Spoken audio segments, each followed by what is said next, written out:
Welcome to my channel school mathematics. आज की video में हम करेंगे chapter 1 real numbers exercise 1.2 class 10 NCERT maths का क्वेश्चन नंबर 3। क्वेश्चन नंबर 3 क्या कहता है? Find the LCM and HCF of the following integers by applying the prime factorisation method. तो ये बहुत इजी क्वेश्चन है। इसमें क्या हो सकता है, आपका एक नंबर के एमसीक्यू में आ सकता है ये क्वेश्चन। तो ये उस टाइप के क्वेश्चन हैं जो बोर्ड में एमसीक्यू में आ सकते हैं, राइट। सो क्या हो गया, ये फर्स्ट पार्ट क्या कहता है? 12, 15 एंड 21 प्राइम फैक्टराइजेशन हमने देखा ही है कि क्या होता है। उसी मेथड को हम यहाँ अप्लाई करते हैं। पहले हम निकालेंगे एलसीएम। So LCM of 12, 15, 21। तो उसको देख लेते हैं, इधर क्या हो जाएगा? 12, 15 एंड 21। सबसे छोटा प्राइम फैक्टर क्या होता है? 2 होता है। यहाँ 6 आ जाएगा, यहाँ 15 रहेगा और यहाँ 21 एज इट इज रहेगा। फिर से 2 से होगा क्योंकि अभी एक नंबर 2 से डिवाइड हो रहा है। सो यहाँ 3 बच जाएगा, ये 15 हो जाएगा, ये 21 हो जाएगा। उसके बाद 3 ही, अब सबसे छोटा इनमें सबसे छोटा कॉमन फैक्टर क्या है? 3 है। सो यहाँ 1 आ गया, यहाँ 5 आ गया और यहाँ 7 आ गया। आप देखो 5 बचा। सो 1, 1 एंड 7। अब 7 बचा तो 7, 1, 1 एंड 1, राइट। तो एलसीएम क्या होगा? इन सभी नंबर्स का प्रोडक्ट होगा। So LCM of these numbers is equals to 2 multiplied by 2 multiplied by 3 multiplied by 5 multiplied by 7. That is 4 multiplied by 3 is 12 and 12 multiplied by 5 is 60 and 60 multiplied by 7 is 420। तो LCM हमारा क्या हो गया? 420 हो जाता है। अब हम देखते हैं HCF of all these numbers 12, 15 and 21। तो एचसीएफ के लिए हमें क्या करना पड़ता है? इन सभी नंबर्स का अलग अलग से प्राइम फैक्टराइजेशन करना पड़ता है और जो कॉमन नंबर होता है वो हम लिखते हैं, राइट। तो अब यहाँ देखो, यहाँ 2 से हो रहा है डिवाइड, सो 6 आ जाएगा। फिर से 2 से डिवाइड हो रहा है तो 3 आ जाएगा और 3 multiplied by 1 is 3। ये सीधा किससे डिवाइड हो रहा है? 3 से डिवाइड हो रहा है। 3 multiplied by 5 is 15। 5 इधर आ जाएगा, 1। उसके बाद फिर से 3 से डिवाइड होगा, सो 7, 7 और ये आ गया 1। तो यहाँ हमारी फैक्टराइजेशन देख लेते हैं, ये हो चुकी है। उसके बाद हम एचसीएफ देखेंगे। सो 12 का कॉमन फैक्टर क्या है? 12 की फैक्टराइजेशन क्या है? 2 multiplied by 3 एंड 15 की फैक्टराइजेशन क्या है? 3 multiplied by 5 और 21 की फैक्टराइजेशन क्या है? 3 multiplied by 7। तो तीनों में देखो 3 ही है जो तीनों में अपीयर हो रहा है। So HCF of these numbers is equals to 3। HCF आ गया हमारा 3। इस क्वेश्चन नंबर 3 का सेकेंड पार्ट हम करते हैं, जिसमें हमें नंबर्स कौन से दिए गए हैं? 17, 23 एंड 29। तो सबसे पहले हम इन सारे नंबर्स का एलसीएम फाइंड करेंगे, जो कि 17, 23 और 29 का एलसीएम हमें फाइंड करना है। एलसीएम देखने से पहले हम एक चीज देख सकते हैं कि 17, 23 और 29 में क्या चीज कॉमन है। तो क्या चीज कॉमन है इन तीनों नंबर्स में? एक तो ये ऑड नंबर्स हैं। दूसरी चीज क्या है कि ये तीनों नंबर्स जो है हमारे प्राइम नंबर्स हैं। सो अब जब मैं इनका एलसीएम निकालूंगी तो देखना कैसे हमें एलसीएम निकालना पड़ेगा। This is 23 and this is 29। तो एलसीएम जब हम निकालते हैं तो कैसे निकालते हैं? इनका एक साथ ही प्राइम फैक्टराइजेशन करते हैं। अब क्योंकि ये सारे हमारे प्राइम फैक्टर्स ही हैं, इसीलिए हम सबसे छोटे प्राइम क्योंकि ये हमारे प्राइम नंबर्स ही हैं, इसीलिए हम सबसे छोटे प्राइम नंबर से शुरू करेंगे। इनमें कौन सा सबसे छोटा प्राइम नंबर है? 17। सो 17 multiplied by 1 is 17। इधर 23 एज इट इज आ जाएगा और ये 29 एज इट इज आ जाएगा। ऐसे ही फिर यहाँ क्या होगा? 23 और फिर यहाँ 1 आ जाएगा। 23 multiplied by 1 is 23 और ये 29 हो जाता है। उसके बाद 29 आ जाएगा, 1, 1 एंड 1। एलसीएम के लिए हमें क्या करना पड़ता है? इन तीनों नंबर्स को हम आपस में क्या करेंगे? मल्टीप्लाई करेंगे। यानी यहाँ जो हमारे पास नंबर आते हैं उनको हम क्या करते हैं? मल्टीप्लाई करते हैं। So 17 multiplied by 23 multiplied by 29 and this is equals to 11339। ये मैं ऑलरेडी सॉल्व कर चुकी हूँ, इसीलिए मैंने डायरेक्ट लिख दिया। आप इसको चाहो तो कैलकुलेट भी कर सकते हो। अब इसमें हमें क्या निकालना है, HCF निकालना है। किन नंबर्स का, इन्हीं नंबर्स का, 17, 23 एंड 29। तो जब मुझे HCF निकालना होता था तो मैं क्या करती थी, अलग से फैक्टराइज करती थी हर एक नंबर को। सो 17 को हम अलग से फैक्टराइज करेंगे, 23 को हम फैक्टराइज करेंगे और 29 को। सो हम 17 को करते हैं, 17 मल्टीप्लाइड बाय 1 इज 17। देखो इसके अलावा इसका और कोई फैक्टर नहीं है क्योंकि ये प्राइम नंबर है। ऐसे ही 23 एक प्राइम नंबर है, सो 23 मल्टीप्लाइड बाय 1 ही 23 होगा, इससे छोटा कोई नंबर इसका फैक्टर नहीं होगा। सिमिलरली 29 मल्टीप्लाइड बाय 1 29 होगा। अब देखो इन सभी नंबर्स में 17 के फैक्टर्स क्या क्या हो सकते हैं, 1 मल्टीप्लाइड बाय 17। 23 के फैक्टर्स क्या क्या है, 1 मल्टीप्लाइड बाय 23। और 29 के फैक्टर्स क्या क्या है, 1 मल्टीप्लाइड बाय 29।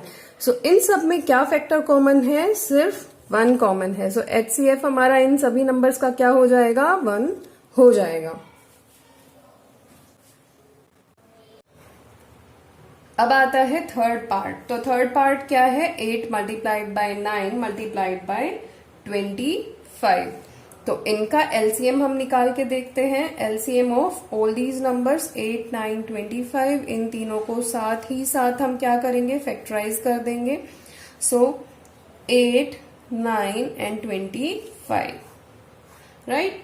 अब देखो इधर क्या है, 2 हमारा सबसे कॉमन फैक्टर, सबसे छोटा कॉमन फैक्टर है। So 2 multiplied by 4 is 8, 9 as it is, 25 भी एज इट इज, क्योंकि 2 इन दोनों नंबर्स में से किसी को डिवाइड नहीं करता है। फिर से 2 आ जाएगा, सो 2, 9, 25। फिर से 2 आएगा, 1, 9 एंड 25। अब देखो बचा 3, सो 1, 3, 25। फिर से 3 आएगा, 1, 1, 25 एज इट इज। अब आई बारी 5 की, सो 1, 1, 5। फिर से 5 आया, सो 1, 1, 1, राइट। सो इन तीनों का मल्टीप्लीकेशन क्या हो जाएगा, देखो इन तीनों इन सभी नंबर्स को, तीनों नहीं इन सभी नंबर्स का मल्टीप्लीकेशन 1, 2, 3, यानी 2 कितना टाइम आया है, 3 टाइम आया है। मल्टीप्लाइड बाय 1, 2, 3 आया है 2 टाइम्स, 5 आया है 2 टाइम्स। तो इसका जो आंसर होगा वो क्या होगा, 2 raise to power 3 is 8, 3 raise to power 2 is 9 and 5 raise to power 2 is 25, यानी इन तीनों नंबर्स का आपस में मल्टीप्लीकेशन। सो देखो इसको इजी तरीके से किस तरीके से कर सकते हैं, 8 मल्टीप्लाइड बाय 25 क्या होता है, 200 होता है, 200 होता है। सो 200 मल्टीप्लाइड बाय 9 क्या होगा, 1800। तो LCM हमारा ये आ जाता है। उसके बाद हम करेंगे HCF, हाईएस्ट कॉमन फैक्टर। तो हम इनको अलग अलग से फैक्टराइज करेंगे। HCF किसका, 8, 9 और 10 का, राइट। सो 2 अलग अलग से करना था, सॉरी इसको इधर सेम नहीं रहेगा ये, सो अलग अलग से करना था। सो 2 multiplied by 4 is 8, 2 multiplied by 2 is 2, 2 multiplied by 1 is 2, 3 multiplied by 3, 3 multiplied by 1 and 5 multiplied by 5 is 25। इस तरीके से आ जाता है। तो इन सब का HCF क्या होगा, फिर से 1 होगा क्योंकि इन सब में कोई भी कॉमन फैक्टर नहीं है 1 के अलावा। So HCF of 8, 9, 10 is equals to 1। अब आता है क्वेश्चन नंबर 4। क्वेश्चन नंबर 4 क्या कहता है, given that HCF of 306 and 657 is equals to 9, find LCM। यानी हमें HCF दे रखा है 2 नंबर्स का और LCM हमें 306 और 657 का फाइंड करना है। तो देखो कैसे करते हैं इसको। ये क्वेश्चन अच्छा क्वेश्चन है, ये भी MCQs में आ सकता है 1 नंबर में। तो इसको सॉल्व करने का तरीका देखते हैं। अभी हमने पहले वाले क्वेश्चंस में ये वेरीफाई किया था ना, LCM multiplied by HCF is equals to product of 2 numbers, यानी जिन नंबर्स का हम HCF और LCM फाइंड कर रहे हैं उन्हीं नंबर्स का प्रोडक्ट। सो LCM हमें नहीं पता, लेकिन HCF हमें इन दोनों नंबर्स का पता है, जो हम 9 पुट कर देंगे। प्रोडक्ट ऑफ 2 नंबर्स यानी 306 को मल्टीप्लाई करेंगे हम 657 के साथ। अब देखो जो नंबर यहाँ मल्टीप्लाई हो रहा है वो नंबर इधर जाके क्या हो जाएगा, डिवाइड हो जाएगा। सो 306 मल्टीप्लाइड बाय 657 डिवाइडेड बाय 9 और ये किस पे चला गया, 9 मल्टीप्लाइड बाय 3 इज 27, 36 आ गया और ये 4, सो 34 आ गया। इसको हम रफ वर्क में सॉल्व करके देख लेते हैं। 657 मल्टीप्लाइड बाय 34 क्या आता है, 7 multiplied by 4 is 28, 5 multiplied by 4 is 20, plus 2 is 22, 6 multiplied by 4 is 24, plus 2 is 26, 7 multiplied by 3 is 21, 3 multiplied by 5 is 15, plus 2 is 17, 6 multiplied by 3 is 18, plus 1 is 19, सो ये आ गया 8 3 3 1 2 1, सो 2 2 3 3 8 आंसर आ जाता है। So 2 2 3 3 8 is the correct answer. LCM हमारा ये आ जाता है। Question number 5। तो क्वेश्चन नंबर 5 क्या कहता है, check whether 6n can end with the digit 0 for any natural number n। यानी हमें ये चेक करना है कि 6n टाइप के जो नंबर्स हैं where n is a natural number, क्या वो कभी भी जब उनको हम सॉल्व करेंगे तो उनकी जो वंस प्लेस पे कभी 0 आ सकता है। जैसे देखो, अगर मेरा n इक्वल्स टू 2 हो, so 6 multiplied by 6 that is इधर क्या आएगा 6 raise to power 2, so 6 multiplied by 6 is 36। तो यहाँ जैसे 6 आया है इसकी जगह क्या कभी 0 आ सकता है या नहीं, तो ये हमारा क्वेश्चन है। अब इसका सॉल्यूशन हम देख लेते हैं कि आएगा या नहीं आएगा। तो पहली चीज क्या है, if 6n to end with digit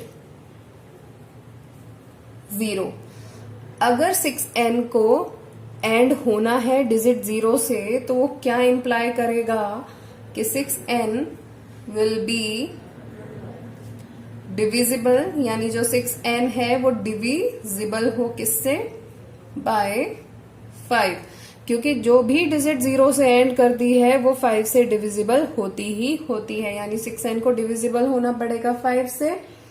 तो इसका मतलब क्या है कि 6n के प्राइम फैक्टराइजेशन में 6n prime factorisation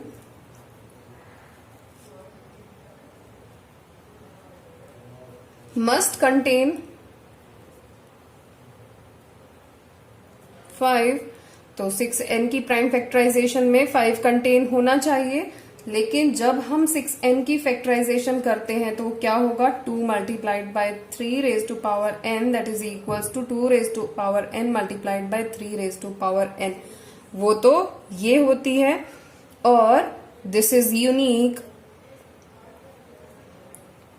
bye fundamental theorem,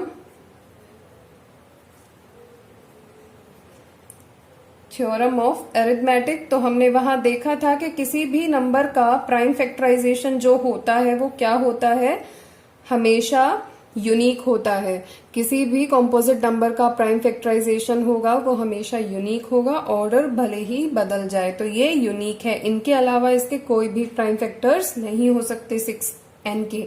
तो इसमें तो 5 नहीं है, तो इसमें 5 नहीं है, तो इसका मतलब क्या हुआ कि जो हमारा 6n है, इधर लिख सकते हो, but it doesn't contain 5 as any factor. So this implies 6n will never end with the digit 0. समझ में आ गया कि क्वेश्चन कैसे हमें सॉल्व करना है। अब हम करते हैं क्वेश्चन नंबर 6। तो क्वेश्चन नंबर 6 क्या कहता है, explain why 7 multiplied by 11 multiplied by 13 plus 13 and this number are composite numbers. तो हमको क्या करना है कि ये बताना है कि ये कॉम्पोजिट नंबर्स कैसे हैं। देखने पर देखो, इसको हम फर्स्ट पार्ट देख लेते हैं। 7 multiplied by 11 multiplied by 13 plus 13, सारे की सारे प्राइम नंबर्स हैं, लेकिन इसमें बात क्या है कि बीच में प्लस का साइन है, और जब भी प्लस का साइन है तो हम कॉमन ले सकते हैं। तो हम क्या करते हैं, 13 को कॉमन ले लेते हैं, क्योंकि 13 यहां भी है और 13 यहां भी है। सो 13 को जैसे ही मैंने कॉमन लिया, इधर क्या बच गया, 7 multiplied by 11 multiplied by 1 plus 1, तो ये क्या आ गया, 13 आ गया। और ये क्या आ जाता है, 7 multiplied by 11 multiplied by 1 is 77 plus 1 which is equals to 13 multiplied by 78। तो देखो इस नंबर को मुझे कॉम्पोजिट नंबर शो करना था, तो ये नंबर जो है ना वो मेरा किसके इक्वल आ गया, 13 मल्टीप्लाइड बाई 17 के इक्वल आ गया। यानी इसके जो फैक्टर्स आ गए वो दो फैक्टर्स आ गए, जो ना तो 1 है ना वो नंबर इटसेल्फ है। तो इसका मतलब इसके 2 से ज्यादा फैक्टर्स आ गए, और जिस भी नंबर के 2 से ज्यादा फैक्टर्स होते हैं वो नंबर हमारा क्या होता है, कॉम्पोजिट नंबर होता है। ऐसे ही अब इसका सेकेंड पार्ट देख लेते हैं, वो ये नंबर है 7 multiplied by 6 multiplied by 5 multiplied by 4 multiplied by 3 multiplied by 2 multiplied by 1 plus 5। तो देखो इस पूरे नंबर और इस नंबर के बीच में क्या है, प्लस का साइन है, तो मैं कॉमन ले सकती हूँ, लेकिन अब मुझे देखना पड़ेगा कॉमन चीज क्या है। तो इधर 5 है तो यहाँ भी 5 है, तो इन दोनों नंबर्स में मैं 5 कॉमन ले सकती हूँ। मैंने 5 को बाहर ले लिया, तो अंदर क्या बचा, 7 multiplied by 6 multiplied by 4 multiplied by 3 multiplied by 2 multiplied by 1 plus 1, इतना बच गया। सो 5 इनको आपस में क्या करेंगे, अब मल्टीप्लाई करके देखते हैं। 7 multiplied by 6 is 42, right, and 4 multiplied by 3 is 12 and 12 multiplied by 2 is 24। तो इन दोनों को आपस में हमें मल्टीप्लाई करके देखना पड़ेगा। 4 multiplied by 2 is 8, 4 multiplied by 4 is 16, 2 multiplied by 2 is 4, 2 multiplied by 2 is 4 and 2 multiplied by 4 is 8। So 8 0 1 and 1 0 0, 8 हमारा आंसर आ जाता है, और उसमें हमें क्या करना पड़ेगा, प्लस 1 करना पड़ेगा। सो 5 मल्टीप्लाइड बाई 1 0 0 8 प्लस 1 इज 1 0 0 9। तो देखो इस नंबर के भी दो फैक्टर्स आ गए, एक तो 5 आ गया और एक 1 0 0 9 आ गया, और ये वो दो फैक्टर्स हैं जो 1 और इस पूरे नंबर के अलावा फैक्टर्स आए हैं।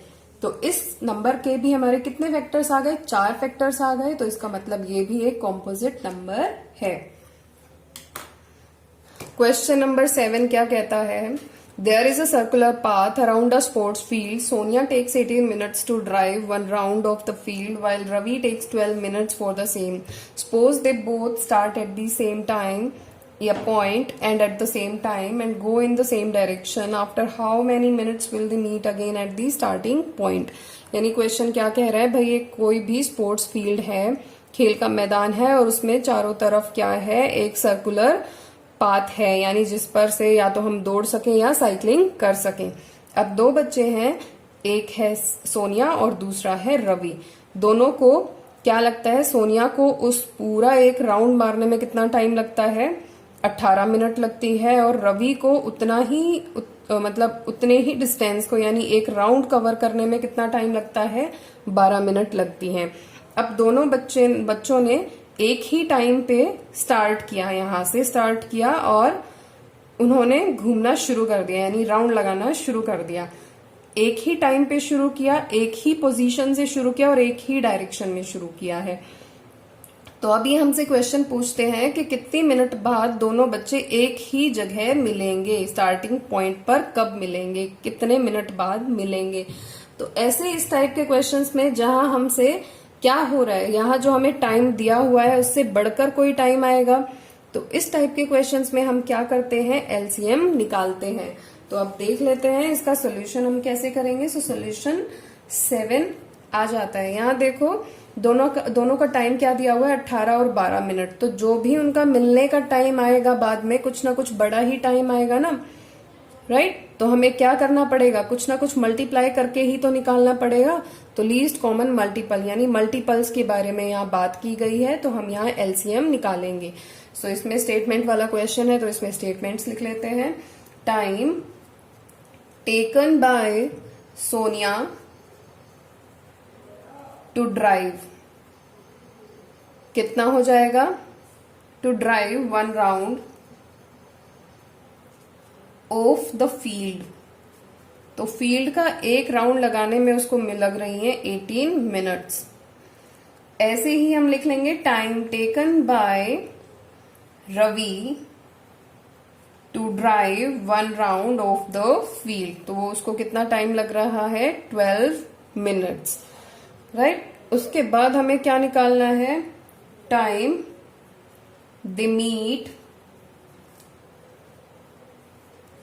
Eight the starting point, meet again.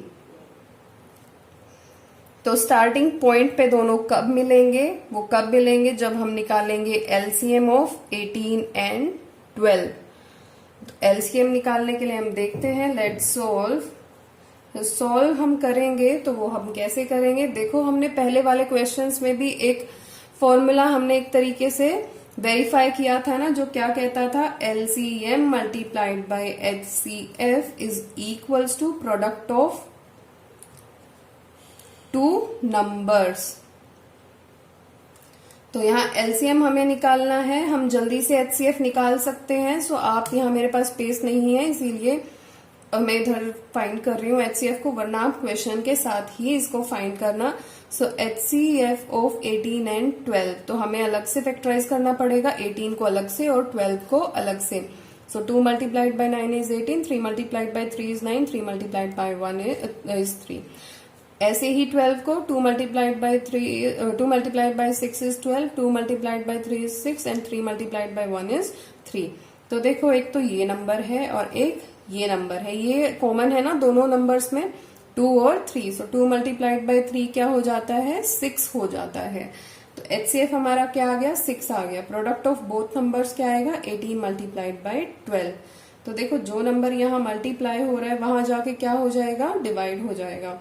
So 18 multiplied by 12 divided by 6। सो 6 से यहाँ 2 से कैंसिल हो जाएगा ये, एंड 18 मल्टीप्लाइड बाय 2 इज क्या हो जाता है, 36। सो एलसीएम हमारा 36 आ गया। So therefore